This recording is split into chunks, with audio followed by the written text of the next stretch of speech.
this prayer that the monks and the nuns do 5 times a day is called either the Divine Office or the Prayer of the Church. It's the formal prayer of the Church.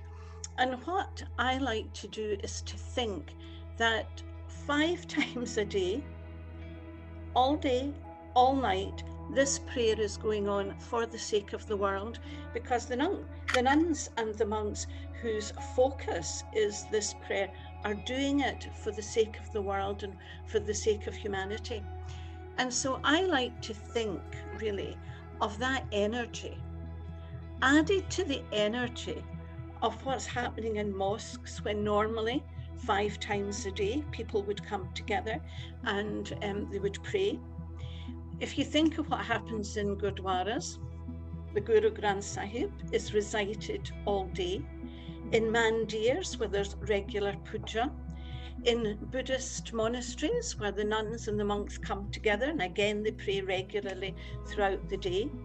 In Judaism, where throughout the day again there is a small group, usually of men, I'd have to say, in their case, that pray regularly. That is an amazing amount of energy that is going out into the world.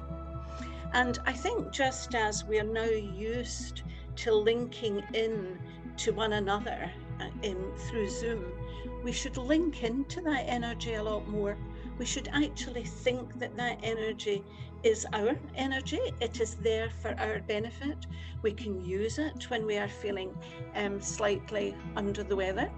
And I think that to use that energy, and often for me anyway, I think of that energy and use it accompanied by what's become a kind of popular mantra, if you like, in Christianity. There was in the 14th century a woman in Norwich who is quite a famous mystic. She was a hermit. She lived in the 14th century, and she wrote, "All shall be well, and all shall be well, and all manner of things shall be well." And so for me to think of that spiritual vibration going out to the world, and the belief that all shall be well, all shall be well, and all manner of things shall be well, is very positive. The second avenue is my own personal practice, of course, is how I begin my day. For me, it's important that I start, now this might sound a bit strange, by locating myself in the universe. But I am Isabel Smyth, the daughter of, and I name my parents, the granddaughter of, and I name my grandparents, the sister of, and I name my siblings, the aunt of, and I name my nieces and nephews, the great aunt of, and I name them all. And what that does for me is it kind of puts me in the context of the human family. So I'm not alone. I'm not isolated. I'm never by myself. And when I have named all of them, I greet them. I wish them well. And I think even of my ancestors that go much further back even than my grandparents and my great-grandparents. And I use a Buddhist phrase that I find very helpful. May you be well, may you be happy, may you be free from suffering. I then think of my spiritual ancestors. And I then think of the people in my own community who have really helped me and have passed on the faith to me. But being an interfaith practitioner, I also think of the scriptures that I've read from other faiths, the teachers that I've had in other faiths, even secular poetry, secular wisdom.